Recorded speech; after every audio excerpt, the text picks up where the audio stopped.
noches, bienvenidos a la burbuja de Periodista Digital. Arrancamos la semana, arrancamos el lunes con un ojo siempre pendiente de España. No se nos puede olvidar a la nación a la que pertenecemos. Por cierto, nuestra patria es el suelo que pisamos, no solo nuestra libertad, que también, sino el suelo que pisamos. Muy importante este concepto. España existe, España es real y hay que defenderla porque está amenazada por parte del gobierno. El gobierno que sigue manejando los hilos. Que no se nos olvide, aunque todo parezca que está en calma, aunque parezca que Sánchez está agazapado buscando la presa, a pesar de todo ello, cuidadito, ¿eh? Cuidadito, porque la nación sigue amenazada.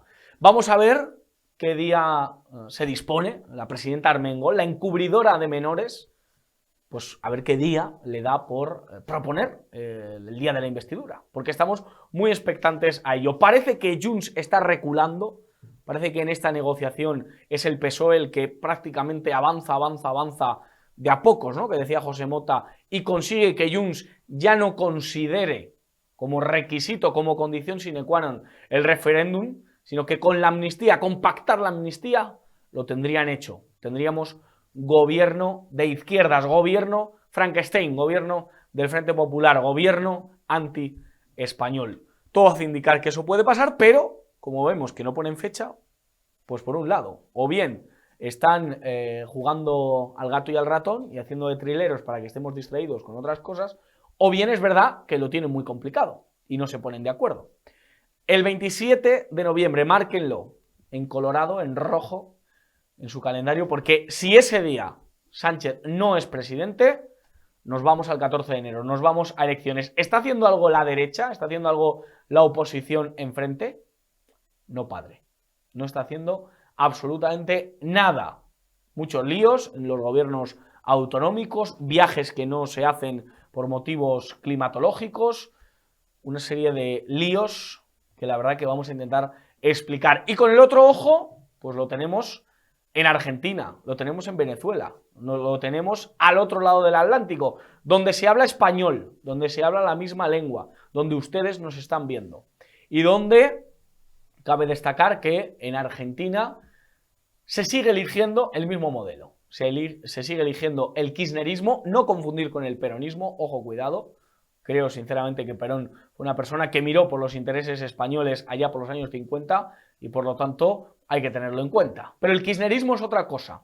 Igual que el PSOE es un auténtico manipulador y es un partido que ha estirado las ideas de izquierdas hasta puntos insospechados y muchas veces ha actuado como la derecha, pues el kirchnerismo también ha estirado el chicle argentino y parece que lo va a romper, pero todavía no se rompe porque Milei se ha quedado en el 30%, ha pasado del 0 al 30%, pero no cala. Su idea no cala. Parece que eso de privatizarlo todo no funciona. Recuerden, lo importante es defender la patria frente a cualquier ideología que se quiera imponer y quiera imponer la ley del más fuerte. Recuerden, es importante defender lo nuestro, es importante defender nuestra soberanía frente al que se la quiere vender o bien a Estados Unidos, o bien a China, o bien a Rusia. Nosotros tenemos que defender nuestra agenda, la agenda que le conviene a España, que los argentinos defiendan la suya, porque les conviene, después de muchos años con una agenda entregada a otros intereses. Y en Venezuela, la oposición, vamos a analizarla aquí, porque mucha gente parece que, sí, evidentemente, le aterra todo lo que no suene a Maduro, pero hay que hacer un análisis un poquito más profundo, porque no todo lo que no es negro es blanco, ni todo lo que no es blanco tiene por qué ser negro.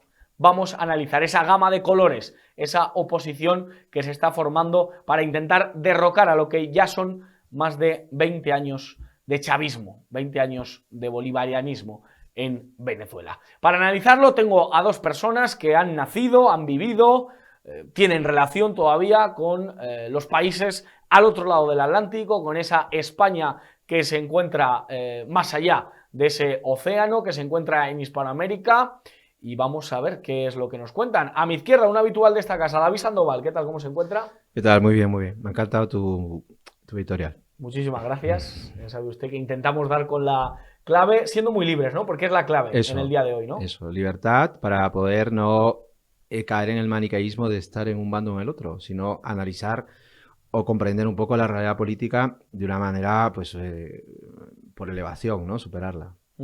Hay que empezar a superar. Si realmente nos creemos aquello de que izquierda y derecha está gastado, hay que defenderlo, ¿eh? No vale seguir tirando de los mantras de la derecha, de la izquierda, de tú, pero no, pero yo, pero tú, pero qué. No, vamos a ser serios. Vamos a intentar elevar el debate para que izquierda y derecha queden absolutamente fumigados y empecemos a defender aquello de globalismo contra patriotismo.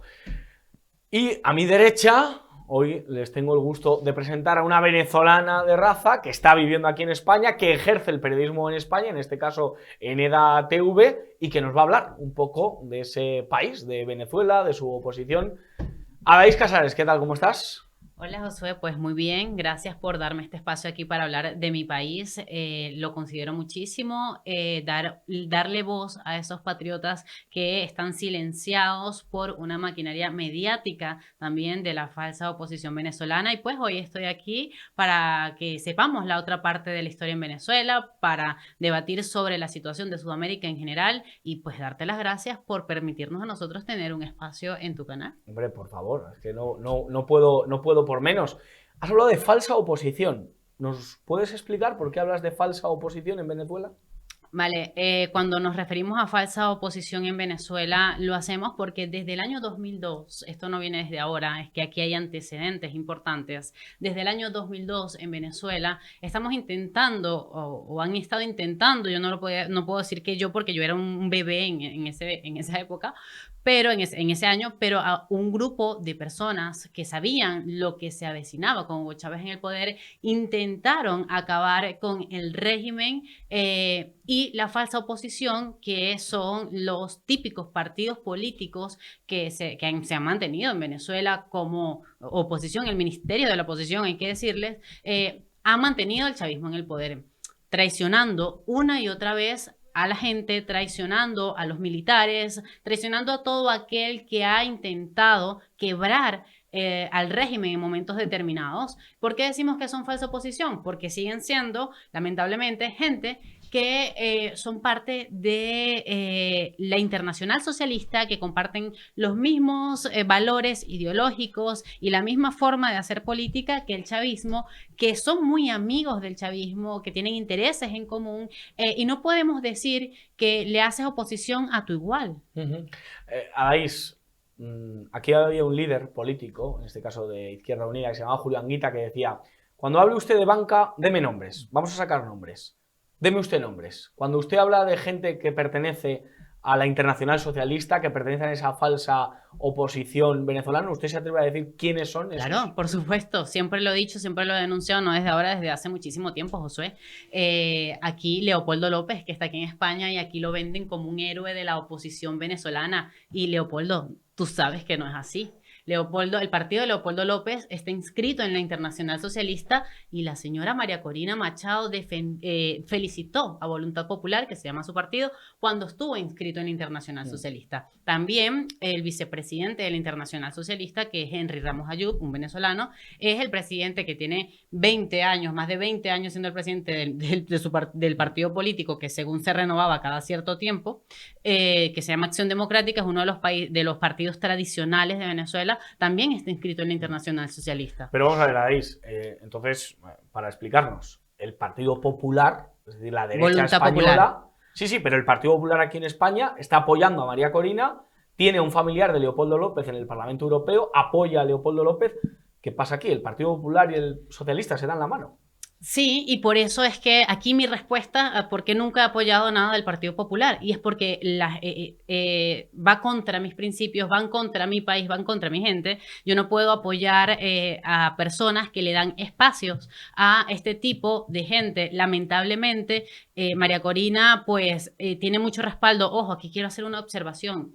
Yo mi crítica la hago viéndolo desde fuera, viendo lo que hemos tenido, por experiencia hablo, es que esto no es la primera vez que pasa en Venezuela y no es la primera vez que le intentan lavar la cara a esta gente a nivel internacional. Entonces, ahí donde tú lo ves y todo lo que te estoy contando, la señora María Corina Machado se estrechó la mano con Freddy Superlano, que era el candidato de Voluntad Popular en Venezuela. Voluntad Popular le cedió sus votos, como hicieron con Enrique Capriles en las elecciones con Nicolás Maduro y creo que también con Hugo Chávez, donde hicieron unas primarias para Hugo Chávez. Hicieron unas primarias y Voluntad Popular cedió sus votos. Lo mismo hicieron con María Corina Machado, se dieron sus votos en estas primarias y toda esta gente del PP, todos los están apoyando.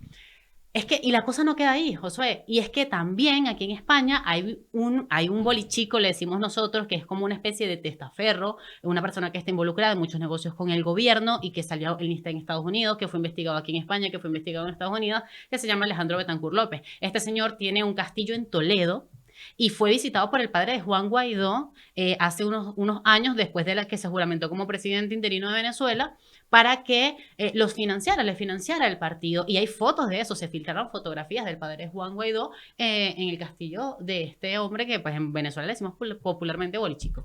Vaya, bocadillo de caballa. David, izquierda y derecha, dándose la mano. ¿Qué pasa con las oposiciones a los regímenes bolivarianos en Hispanoamérica? Mira, es interesante lo que comentaba aquí nuestra compañera, porque para que tú lo comprendas hay que un poco romper algunos límites mentales de lo que tú vives aquí en España, ¿no? Y, por ejemplo, en una cosa que pasa en Hispanoamérica, en el tema político, es que hay una destrucción total de las instituciones.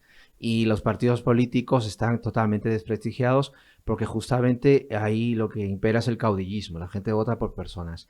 Y luego hay mucha corrupción y hay una élite política, una élite económica, pues que creo que no se puede comparar aquí porque allí no es que no solo no apoyen o traicionen a sus votantes, sino que además lo hacen de una forma mucho más sangrienta, porque hay mucha más desigualdad, hay mucha más pobreza, hay mucha más gente a la que le estás quitando el agua, le estás quitando la comida, estás jugando con sus ilusiones, ¿no? Y por ejemplo en Venezuela, que hay una crisis, ya pues un comunismo que ahoga a la gente y que una disidencia controlada un poco blanquea, ¿no? Entonces, esas variables son importantes tomarlas en cuenta porque no se comparan con la sociedad española, que todavía perviven los partidos políticos, que todavía las instituciones perviven y que de alguna forma sí puede haber gente que dice, oye, pues yo voto a este partido y aunque cambie de persona, sigo votando a este partido. Pero allá, como lo que ha pasado en Argentina, puede que el ministro del actual gobierno de Economía sea votado por la gente que no votaba al otro candidato. ¿Por qué? Porque es una persona diferente. Es porque se entiende la política de una forma distinta. Formas distintas de entender la política, pero quiero preguntarte, Daís, ¿cuál es la oposición que se merece Venezuela? ¿Cuál es la oposición que os merecéis aquellos que habéis decidido romper con el chavismo, romper con el régimen establecido bolivariano? La respuesta podrá sonar muy fantasiosa o muy soñadora para algunos, pero creo que tú lo vas a entender muy bien, Josué, porque a pesar de nuestras diferencias nos marcamos en una misma línea, ¿no? Y es que esa posición son los venezolanos patriotas. ¿A qué me refiero con venezolanos patriotas?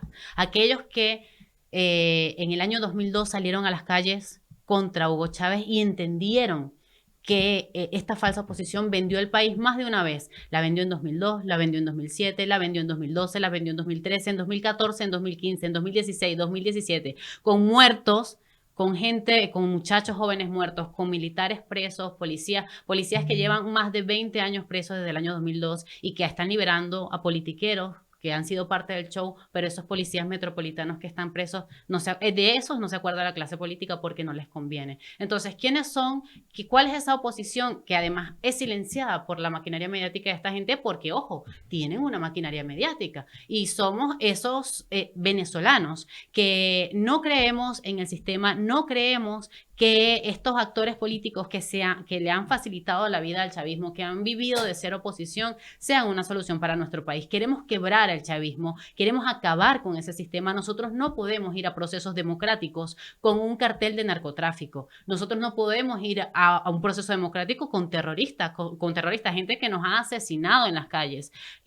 Josué, yo no sé si tú lo llegaste a ver en las redes en su momento, pero la masacre que hubo en Venezuela en las calles de jóvenes fue brutal. La masacre del Junquito en el año 2018, cuando asesinaron a un grupo de funcionarios de los cuerpos y fuerzas de seguridad del Estado, que bueno, fue la masacre del Junquito donde asesinaron a Oscar Pérez, a Pimentel, estaba también una mujer embarazada que se encontraban allí ellos porque estaban en contra del régimen y eran una amenaza real.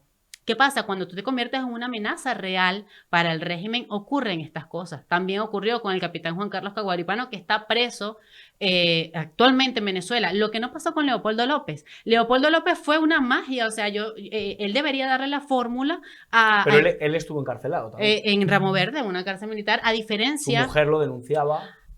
Sí, bastante mediático, a diferencia de, por ejemplo, te voy a poner el caso de Juan Carlos Caguaripano, que fue detenido por ser uno de estos funcionarios que intentó acabar con el régimen por medio de la fuerza, organizándose con varios compañeros que también pertenecían al grupo de estos chicos que fueron masacrados, y él está preso, está siendo torturado, ha sufrido muchísimo, ha estado muy grave de salud. Tú no te imaginas las torturas a las que se ha visto sometido él y muchísimos más. Algo que, pues, Leopoldo López lo vimos entrar en la cárcel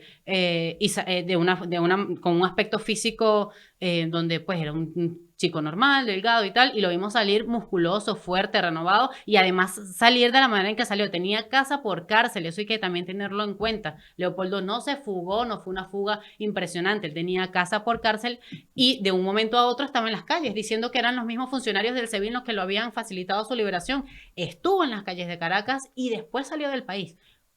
Vamos a ver, eso en qué tiranía ocurre semejante, con la capacidad que tienen y con lo brutal que es la policía política del Estado venezolano.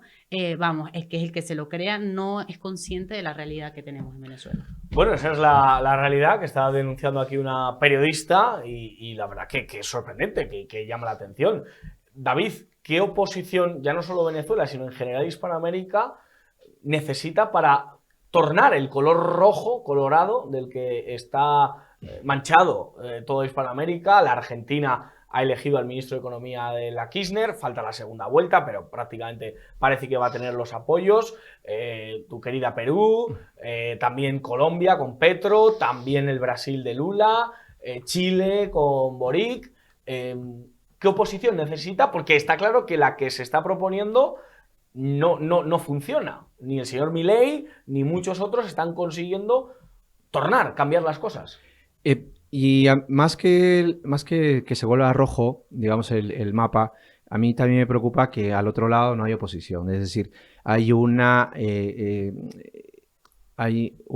negocio de la política por parte de la oposición para aprovecharse de las circunstancias, venderse como los opositores a estos regímenes, pero al final, en el fondo, son iguales políticos profesionales o incluso más corruptos que la izquierda, que aunque ellos se mueven por ideales, los otros se mueven simplemente por un tema del dinero. O sea, el tema de la derecha, la crisis que ha habido en Hispanoamérica, se explica solamente por la degeneración de la élite de la derecha, que simplemente se ha preocupado por robar y no por generar ideas o por ilusionar a la gente con un cambio real. Porque es verdad que la izquierda mentía con unos cambios para que esa realidad del poblador cambiara, pero es que la derecha no proponía otra cosa que ir en contra de los otros. Entonces, esa visión de ojalá cambie de color, pues yo prefiero que ojalá cambien las cosas, porque a mí que vaya Macri o que vaya Milei o que vaya Kirchner, pues mira, tampoco, o que vaya un partido de derechas o que vaya Castillo, yo creo que son un poco la misma cosa. ¿Dos caras de la misma moneda? Sí, incluso una peor, porque una es más asistencialista y la otra simplemente es más liberal y vende el agua y vende la electricidad y vende todo lo que pueda vender. Pero sí hay oposición y hay algunos locos o genios o tal que sí salen queriendo cambiarlo todo, ¿no? Por ejemplo, el caso del Perú. Eso quería preguntaros. Vamos a analizarlo. Nombres que ilusionen en Hispanoamérica, ya no solo en Venezuela, sino a lo largo y ancho de aquel continente enorme, con cada peculiaridad en cada país, pero que sí que tiene ciertos denominadores comunes.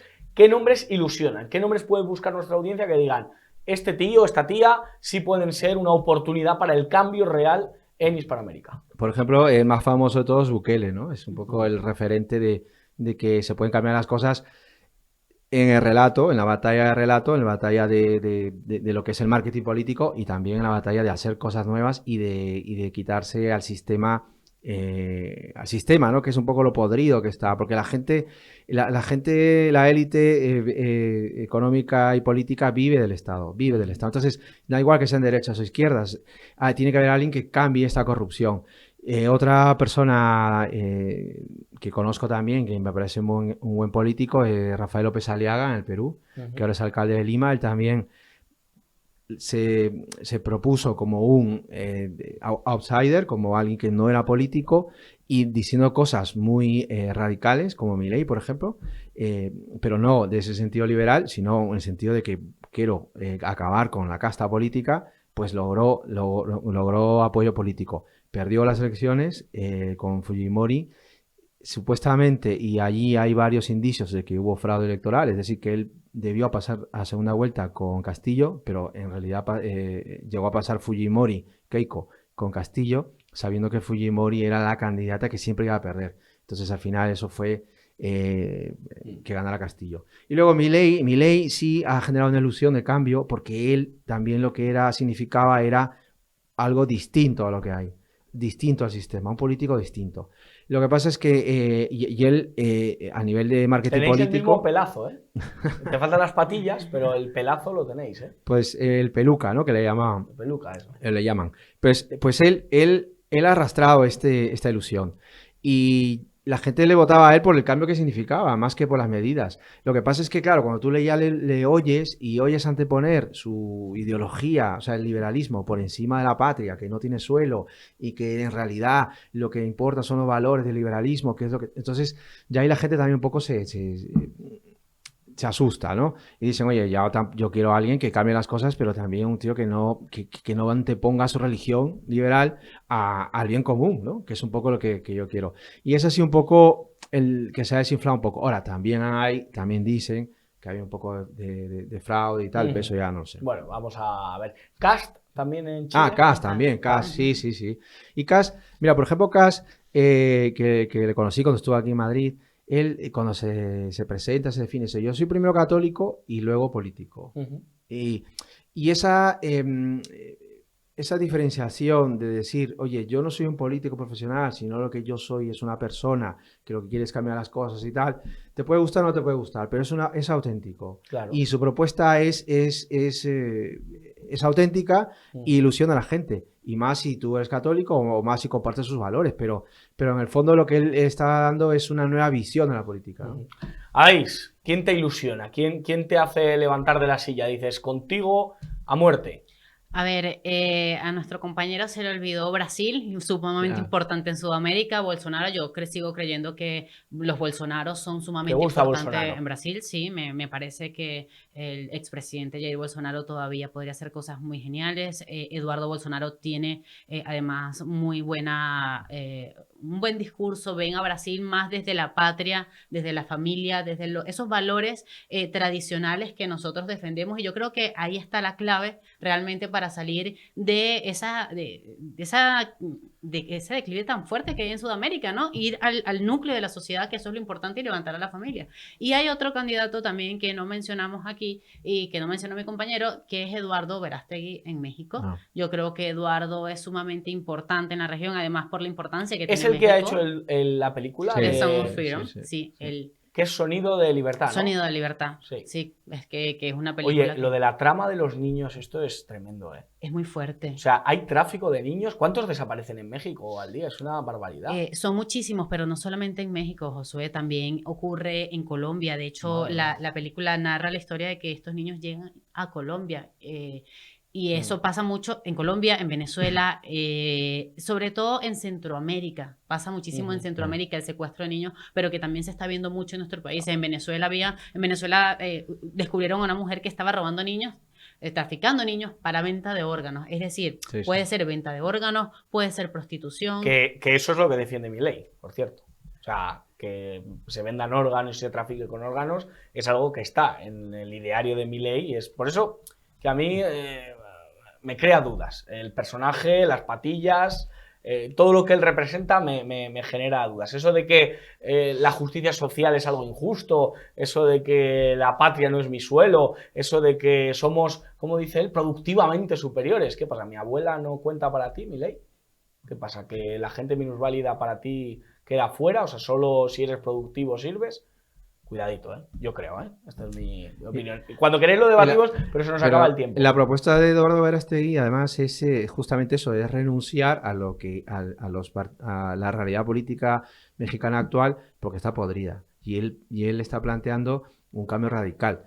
Entonces, es esta figura política de alguien que no es político, que irrumpe en la política podrida de los países Pues ya tienen ahí los los nombres de gente que les ilusiona. Lo digo con todo respeto, pero en Hispanoamérica pasa que cuando alguien ilusiona, se lo pueden cargar. Sí. O sea, lo matan. Sí. O sea, ¿Pasó en Ecuador? Pasó en Ecuador. Sí. O sea, realmente es una amenaza terrible. No sé dirigidos por quién, que esa sería la gran pregunta.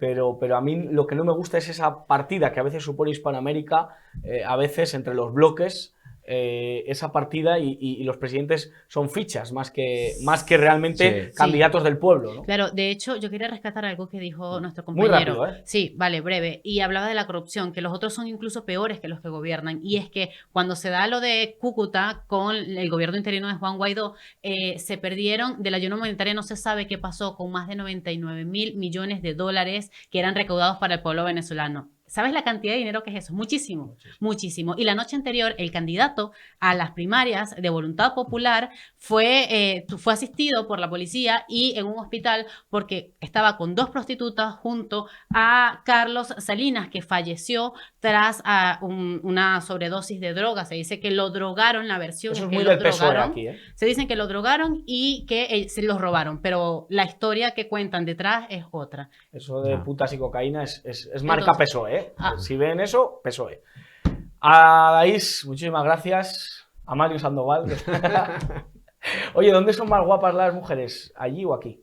¿En No, Hispanoamérica o aquí cada en una, España? las Españas, Pues las tu mu- mujer es española. sí, hombre. las Tienes que mujeres- haberlo no se va quedado a bien, mojar, joder. no se va a mojar, David. las mujeres de las Españas en general cada una tiene su particularidad, A pero Daís, todas los son chicos guapas. de allí o de aquí. No me voy a mojar, José, con esa Pero pregunta. aquí hemos venido a mojarnos. No, yo no me voy a mojar con esa pregunta. Pero yo qué sé. ¿Quién te ha hecho más feliz? ¿Uno de aquí Es o uno de allí? subjetivo. No te voy a responder. Adair, muchísimas gracias por estar con nosotros. De Gracias a verdad. ti Oye, por ¿vas a venir más invitarme. veces o no? Claro que sí. Ah, vale. David, tú eres ya fijo, ¿no? Bueno, tú cuando me invites. Está bien lo que pagamos aquí, ¿verdad? Sí. Muy bien. Bueno, y de Hispanoamérica nos vamos a España porque, como les decía, ¿ves? No es que estemos como el Dioni, con los ojos bizcos y tengamos que estar con un ojo en cada zona, o los de Leticia Sabater, sino que es una realidad, que es que mientras estamos pendientes de lo que pasa al otro lado del Atlántico, aquí en España el golpe, y no el de Robert Redford, sino el golpe que está llevando a cabo Sánchez desde las instituciones, desde el poder, contra el pueblo español, se está produciendo. Y hay que analizarlo, y hay que contarlo. El golpe con muchas aristas, con muchos focos, porque hoy nos vamos a centrar en la cuestión valenciana, porque Sánchez, el Partido Socialista y todo su bloque lo que quieren es seguir ese proceso de catalanización de la región valenciana. Y esto a los valencianos les sienta como una patada en las narices. Además tiene secuestrado el Congreso, se lo garantizo como persona, como cronista parlamentario, y les cuento que está absolutamente paralizado. Yo no he vivido una guerra, pero ni en tiempos de guerra debería ser así. Y en cambio Sánchez tiene absolutamente en pausa, lo tiene parado, en stand-by, como diría Extremoduro, tiene el Congreso y eso es una anomalía tremenda y denunciable. Y lo vamos a hacer. Les tengo que decir que tengo debilidad por el invitado que tenemos porque le aprecio y porque sé que es una persona que quiere a su tierra valenciana mucho más que Baldoví, pero mucho más, porque Baldoví ha vendido al valencianismo, ha vendido a lo que es sentirse valenciano, a una marca Sumar, que es un montón de siglas y es un montón de pegatinas, pero nada más, o sea, rascan ustedes y en eso se queda la pegatina. Y en cambio, Fernando de Rosa, ahora me llamarán Pepero y lo que quieran, pero Fernando de Rosa está con los valencianos y está con los españoles y viene a denunciar todas estas anomalías. Don Fernando, ¿qué tal? ¿Cómo se encuentra? No le escuchamos, Fernando. A ver si hay el mute o es Baldoví el que nos ha puesto ahí un... A ver si ahora. Vamos a ver, Fernando de Rosa. ¡No! quitamos el mute. A ver, ¿Me oyes? Ahora sí. Ahora, Fernando, ¿cómo está? ¿Me oyes? Ahora perfecto. Muy bien. Pues en mi tierra, en Valencia, bueno, como dices tú muy bien, porque nos están obligando a no poder ejercitar nuestra labor de oposición al gobierno de España, ¿no? La presidenta del Congreso, por orden de Sánchez, nos tiene atados de pies y manos, ¿no? Pero de todas maneras, aún conservamos la boca y programas como el tuyo que podemos denunciar todo este tic autoritario que tiene el gobierno de Sánchez. Pero, señor de Rosa, parecemos exagerados cuando decimos que el Congreso está secuestrado, que están ustedes maniatados como diputados electos del pueblo español, que desde el 23 de julio fueron elegidos y que ya deberían estar trabajando por y para los españoles. Denos detalles, ¿por qué ustedes denuncian y por qué estamos denunciando que el Congreso está en stand-by, está frenado por culpa de Pedro Sánchez? Bueno, porque la presidenta del Congreso, la bien mandada señora Armengol, se niega a convocar a la Junta de Portavoces como paso previo para poder convocar la mesa, como paso previo para poder convocar plenos. Es decir, que tiene absolutamente con su mayoría entre el Partido Socialista y Sumar en la mesa del Congreso, está impidiendo cualquier actuación. Y eso es maniatar, porque eso es un rodillo autoritario. Nunca había pasado que se negara a convocar a la Junta de Portavoces de los distintos grupos parlamentarios. Fíjate que solamente ha convocado los plenos que le interesaban. En primer lugar, el de constitución del Congreso por mandato legal. En segundo lugar, el de utilización de lenguas cooficiales, porque le interesaba y era un acuerdo con los independentistas catalanistas para su propio sillón y permitir la investidura posterior de Pedro Sánchez. Y en tercer lugar, la investidura del presidente Feijóo, porque así también lo manda la Constitución. Ya no ha habido ningún pleno más. Y fíjate que hemos tenido ahora una crisis de inmigrantes tremenda en la isla del Hierro y en Canarias. Se ha negado a que haya un pleno monográfico para ver qué solución se le puede dar. Estamos ante también una crisis internacional después de los ataques terroristas de Hamás al Estado de Israel, al Estado Democrático de Israel. Tampoco ha querido que haya un pleno monográfico para ver qué medidas vamos a adoptar y cómo podemos defender la democracia en el mundo. También se ha negado. Ahora el próximo pleno también es obligado, que es el 31 de octubre, con la jura de la princesa de Asturias, que ya han dicho los socios de Sánchez que se van a negar a ir. Por lo tanto, estamos ante una anomalía democrática muy preocupante. Y tanto que es preocupante, la verdad que es que llama muchísimo la atención. Ya les digo, ni en tiempos de guerra debería estar así el Congreso, pero claro, es que vamos hacia eso, es que el enfrentamiento al que nos está llevando Sánchez es muy peligroso. Señor de Rosa, ustedes también denuncian ese proceso de catalanización que está llevando a cabo el señor Sánchez del Partido Socialista junto con el partido Sumar en su región. Ustedes ahora gobiernan, tienen la oportunidad de gobernar junto a Vox en la Comunidad Valenciana. ¿Cómo van a frenar ese proceso que ya ha llevado a cabo Ximo Puig y que ha llevado la señora Oltra y que, bueno, pues siguen dando la matraca en ese sentido? Bueno, es que el pago que están pidiendo los separatistas catalanes es la Comunidad Valenciana y Baleares, como Bildu está pidiendo la entrega de Navarra. Eso está clarísimo, ¿no? Y ha habido durante los 8 años de gobierno del PSOE con Compromís y Podemos en la Comunitat Valenciana, ha habido un inicio del proceso de catalanización. Pero no porque lo diga el Partido Popular, que tú puedes decir, bueno, lo denuncia de forma partidista. Es que el propio presidente de la Generalitat de Cataluña, señor Aragonés, el otro día, el jueves pasado, en el Senado, cuando compareció a insultar a todo en la soberanía popular, es decir, que fue a soltar su ataque al Estado y se fue, en su discurso, si tú lo escuchas, lo oyes con detenimiento, habló de unos países catalanes que iban desde Figueras hasta Guardamar. Guardamar es el pueblo en la Vega Baja alicantina donde desemboca el río Segura, es decir, Guardamar del Segura, el último pueblo de la Comunitat Valenciana. Habló que Cataluña su gobierno pretendía extenderse hasta Guardamar, y también habló de Mahón en la isla de Menorca. Lo dijo en el Senado y el PSOE cayó.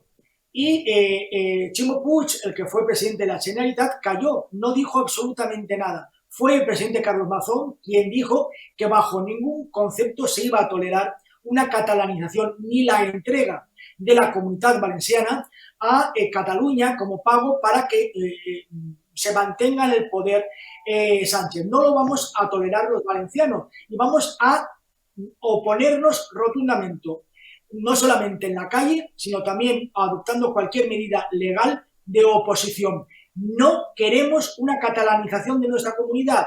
Nosotros somos una tierra con nuestra propia identidad, pero profundamente española. Profundamente amamos nuestro idioma valenciano, hablamos también nuestro idioma, el español, hablamos nuestra bandera, la señera, y también amamos a la bandera de España. Por tanto, estamos integrados en la Constitución y no vamos a tolerar que comportamientos egoístas de otras comunidades exijan que nosotros tengamos ni un ápice de disminución de nuestra personalidad valenciana, ni dentro de la integridad del Estado y de España como una unidad nacional. Señor de Rosa, si yo le digo el nombre del señor Baldoví, ¿qué le viene a la cabeza? Bueno, pues que es el caballo de Troya que hemos tenido en la Comunidad Valenciana.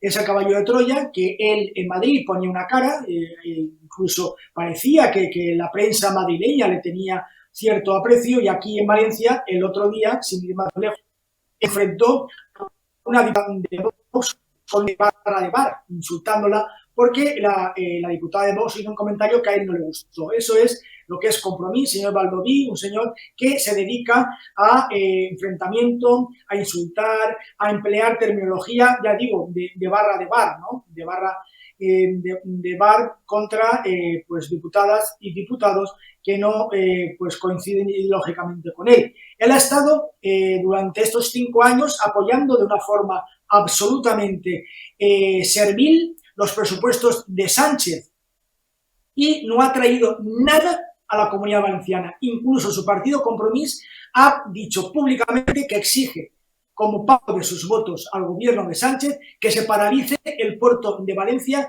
que es un foco de riqueza para nuestra comunidad. Es decir, ya te digo, un caballo de Troya del catalanismo y del procés catalán que ha querido valencianizar, es decir, crear el procés en la Comunidad Valenciana. Y desde luego aquí lo conocemos muy bien. Y por eso ha perdido él como candidato en Compromís a la presidencia de la Generalitat Valenciana.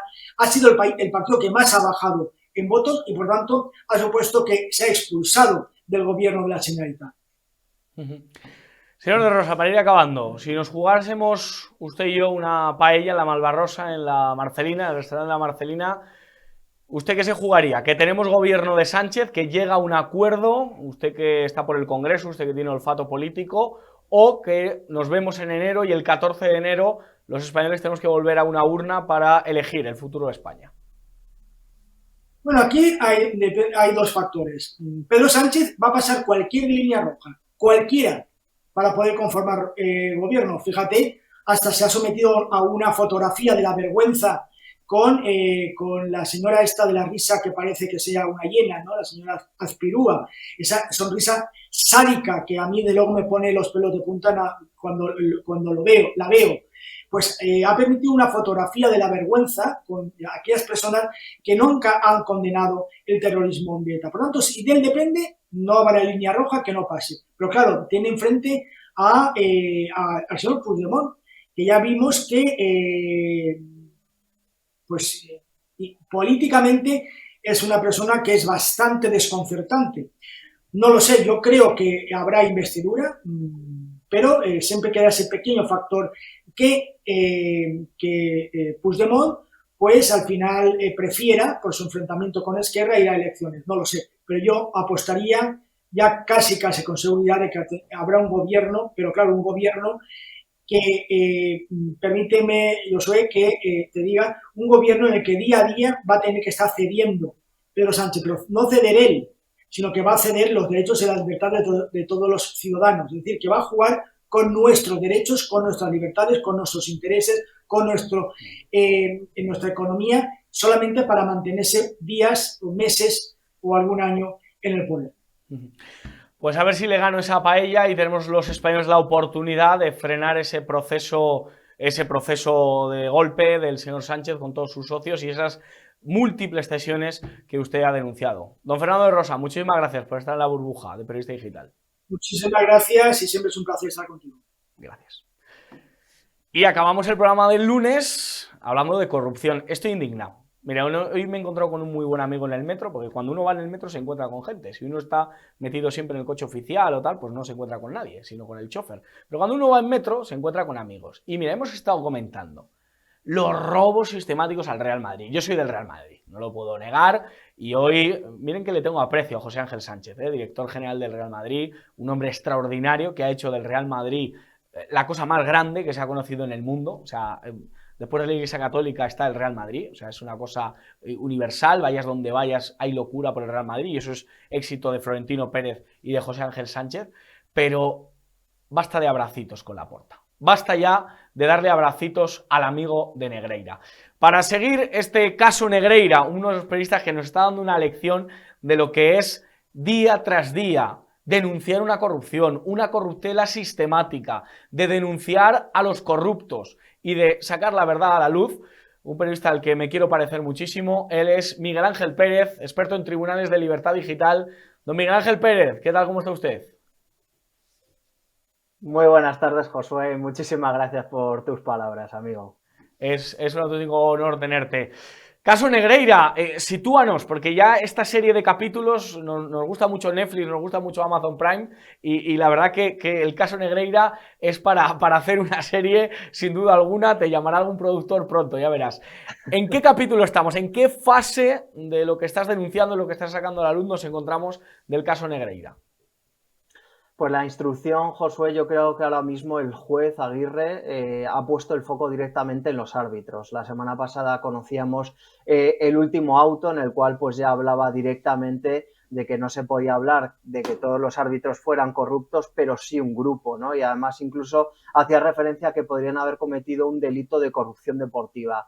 Ahora mismo está el foco en los árbitros, en los colegiados de primera división, y precisamente al respecto, Josué, lo que publicamos hoy en Libertad Digital es cómo ha caído en los propios árbitros de primera división precisamente esta posibilidad de que pueda ser alguno de ellos imputado por el juez Aguirre en el caso Negreira. Y desde luego las reacciones han sido para mí muy interesantes, porque según las fuentes arbitrales que hemos consultado, Josué, lo que vemos es que ya no hay un cierre de filas como se produjo cuando estalló el caso. Ahora entre los compañeros podríamos decir que reina la desconfianza. Nos dicen textualmente que nadie se fía de nadie, y además nos dan otra frase: se pide justicia, y dicen directamente que quien la haya hecho que la pague.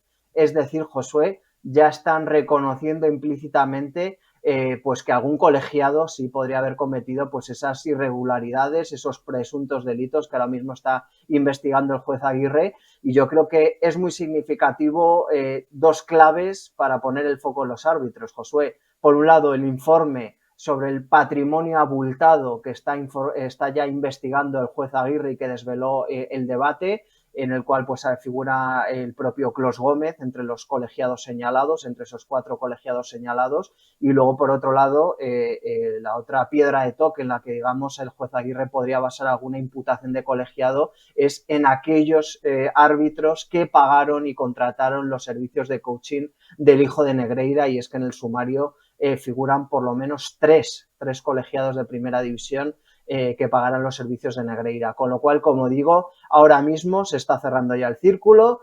Por un lado están los Negreira, por otro lado está el Barcelona, que está imputado como club, está imputado los 3 presidentes actual y expresidentes anteriores, Laporta, Rosell, Bartomeu, etcétera, y ya el círculo se cerraría pues con el comité técnico de árbitros y los colegiados que habrían participado presuntamente en esas irregularidades.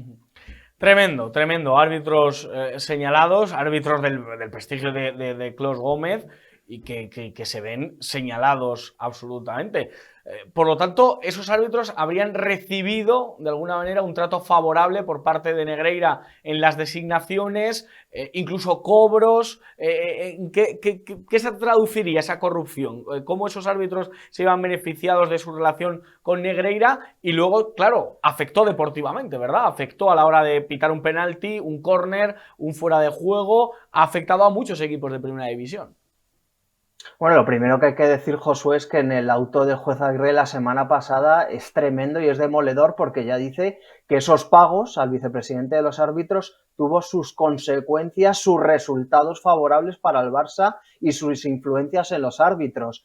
Otra vez se rompe pues ese falso relato de que Negreira no pintaba nada como vicepresidente del Comité Técnico de Árbitros. El juez Aguirre lo desmiente absolutamente y ya es que estamos metiéndonos, Josué, en la investigación de patrimonios abultados de los árbitros. Porque aquí una de las grandes incógnitas, y hay que dejarlo claro desde el principio, es que esos casi 8 millones de euros que cobró Negreira y su entorno y sus empresas, etcétera, todo su conglomerado Negreira S.A., no acabó traduciéndose en patrimonio para el propio Negreira. Y esa es una de las grandes incógnitas y de los grandes misterios.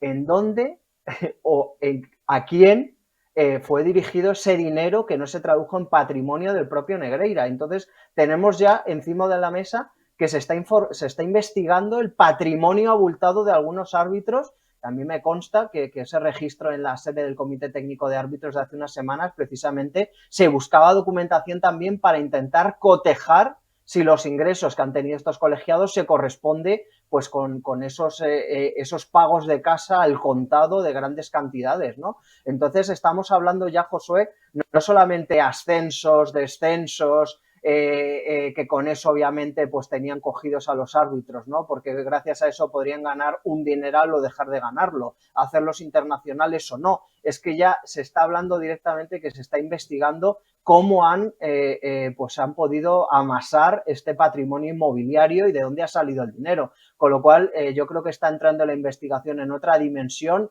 muy grave, que lo que deja de manifiesto, Josué, es que si queremos un fútbol limpio hay que hacer una limpia en el sistema, en la federación y en el propio Comité Técnico de Árbitros. Absolutamente, queremos limpieza, eso es lo que exigen las aficiones de todos los clubes, que no son el Barça, evidentemente, porque ¿crees que aquí habría impunidad? Porque eso es lo que indigna, o sea, lo que indigna en los campos de fútbol es que aquí parece que no pasa nada. El Barça sigue compitiendo, el Barça ha ganado una serie de ligas durante todos estos años. ¿Podría tener consecuencias directas y deportivas para el Fútbol Club Barcelona cualquier sentencia o cualquier decisión del juez Aguirre con respecto al caso Negreira? Desde luego debería ser así, Josué, porque precisamente la ciudadanía lo que exige es que esto no puede quedar impune. Lo más grave de este caso es que el Barça haya estado pagando durante 18 años al vicepresidente del Comité Técnico de Árbitros una cantidad que casi asciende a 8 millones de euros. Eso, que es lo más grave, está ya acreditado. Es decir, la base de todo el caso está completamente acreditada. Eso ya exige una condena al Fútbol Club Barcelona, a todos sus dirigentes que hayan sido partícipes de esa golfería y de esa chorizada, y desde luego la ciudadanía lo que demanda es que haya también, obviamente, consecuencias deportivas. Y es que ya tenemos al juez Aguirre, al juez instructor, diciendo en sus autos que ha tenido las consecuencias que esperaba el Barça esos pagos. Con lo cual, a mí, conociendo al juez Aguirre, cómo va dejando miguitas en cada auto, cómo va anticipando, va poniéndonos sobre la pista lo que va a ser su siguiente paso en la investigación, cuando el juez Aguirre habla con esa contundencia de que ha habido consecuencias para favorecer al Barça a nivel partidos, cuando ya pone el foco en los árbitros, yo tengo la intuición convencida de que obviamente el juez tiene muchísima información en la cual se basa para hacer esas grandes afirmaciones y que en próximas fechas obviamente pues puede haber decisiones importantes, ¿no? Como pueda ser hipotéticamente imputar a algún árbitro. Desde luego no creo que el juez Aguirre, sabiendo que ahora mismo tiene todos los focos puestos encima de la mesa, meta cualquier frase, distraiga cualquier frase en sus autos, sino que cada frase que mete en sus autos, siendo consciente de la repercusión que va a tener, las basa en algo, en información que él tiene, que él ya atesora gracias a la actuación y a la investigación de la Guardia Civil. Corrupción en la federación. Hay muchos motivos para cantarlo en cada campo, se está cantando y la verdad que es una auténtica vergüenza. Miguel Ángel Pérez, periodismo en mayúsculas, al igual que Fernando Mújica fue el gran periodista del 11M, creo que del caso Negreira, Miguel Ángel Pérez se lleva esa medalla y te damos las gracias todos los que amamos al fútbol porque estás haciendo un trabajo enorme, enorme, sacando los trapos sucios de todos estos corruptos. Muchísimas gracias desde Periodista Digital. Muchísimas gracias, Josué. Un placer estar contigo siempre, amigo. Un abrazo fuerte. Un fuerte abrazo. Pues ya lo ven. A denunciar a los corruptos. A traer intranquilidad al poderoso y aliento al débil. Ese es nuestro llamado. Y para eso hemos venido al periodismo. Y para eso estamos aquí. Acabamos este programa de lunes de Periodista Digital, de La Burbuja, dándoles las gracias por estar ahí, dándole las gracias a mi querida Marta García, que siempre está pendiente de que nada se les escape, de que tengan todo lo mejor ahí siempre presente en nuestro programa. Como siempre digo, que no se lo cuenten porque ya se lo contamos nosotros. Alejen a los niños del televisor y aléjenles de Irene Montero. Que Dios les bendiga.